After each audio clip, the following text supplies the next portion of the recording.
বন্ধুগণ, আজকে আমি সম্পূর্ণ নিরামিষ চিড়ে পোলাওয়ের একটি রেসিপি নিয়ে হাজির হয়েছি। আর এর জন্য প্রথমেই গ্যাসের মধ্যে আমি একটা প্যান বসিয়ে দিয়েছি, আর প্যানের মধ্যে কিছুটা সাদা তেল দিয়ে নিয়েছি। তেলটা গরম হলে আমি কিছুটা বাদামকে তেলের মধ্যে দিয়ে দিলাম। এবার আমি বাদামগুলোকে ঘুরিয়ে ফিরিয়ে কিছুক্ষণ ভেজে নেব।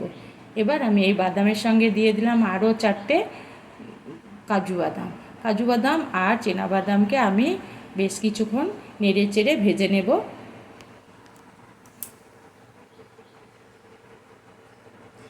আর এই বাদামগুলোর সঙ্গে আবারও আমি দিয়ে দেব কিছুটা কিশমিশ। এবার কিশমিশ আর বাদামগুলোকে আবারও আমি কিছুক্ষণ নেড়ে চেড়ে বাদামি কালার করে ভেজে নেব।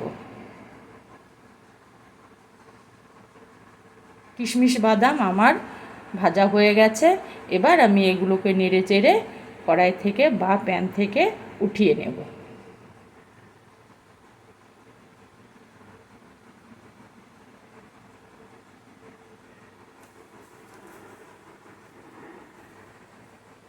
বাদাম আর কিশমিশ উঠিয়ে নেওয়ার পর এই তেলের মধ্যেই আমার রেসিপিটি রেডি হয়ে যাবে। আর আমি এখানে কোনো তেলের ব্যবহার করব না, তার জন্য আমি একটা তেজপাতাকে ফাটিয়ে দিয়ে দিলাম, আর দিয়ে দিলাম হাফ চামচের একটু কম গোটা জিরে আর তেজপাতাটাকে দেওয়ার পর আমি 10 সেকেন্ড মতো নেড়ে চেড়ে একটু ভেজে নেব।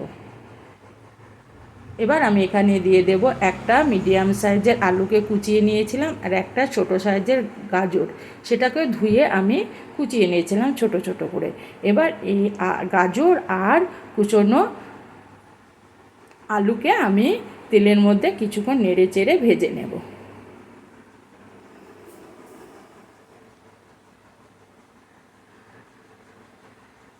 আলু আর গাজরগুলো আমার ভাজা হয়ে গেছে। এবার আমি এখানে দিয়ে দেব স্বাদমতো লবণ, আর দিয়ে দেব আমি অল্প একটু হলুদের গুঁড়ো। লবণ আর হলুদের গুঁড়োটা দেওয়ার পর আবারও এগুলোকে আমি ভালো করে মিশিয়ে নেব, আর আবারও একটু ভেজে নেব যাতে হলুদের গন্ধটা না থাকে।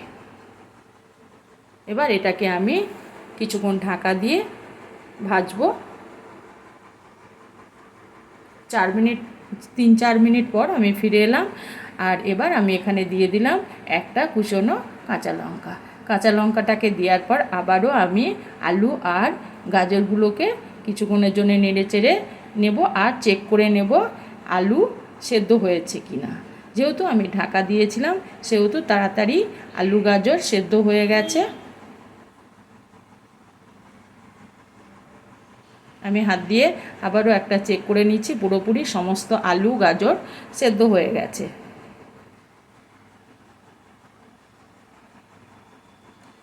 কিছুক্ষণ ভেজে নেওয়ার পর আমি এখানে 100 গ্রাম লাল মোটা চিড়েটাকে ধুয়ে পরিষ্কার করে 10 মিনিট আগে রেখেছিলাম, সেটাকে আমি দিয়ে দিলাম।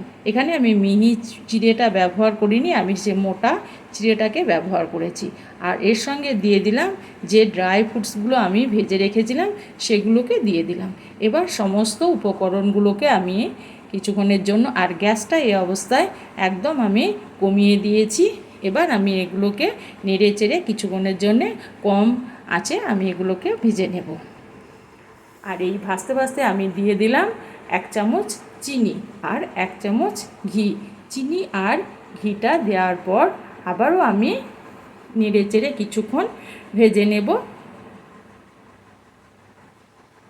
এভাবে নেড়ে চেড়ে ভাজলে চিনিটা গলে যাবে, আর ঘিটাও আমার চিড়ে আর বাদামের সঙ্গে মিশে যাবে। আরও 2 মিনিট আমি এইভাবে কম আঁচে রান্না করে নিলাম। এবার এগুলোকে আমি একটা প্লেটে উঠিয়ে নেব, দিয়ে আমি এগুলোকে পরিবেশন করব। আমার চিড়ে পোলাওয়ের রেসিপিটি রেডি হয়ে গেল।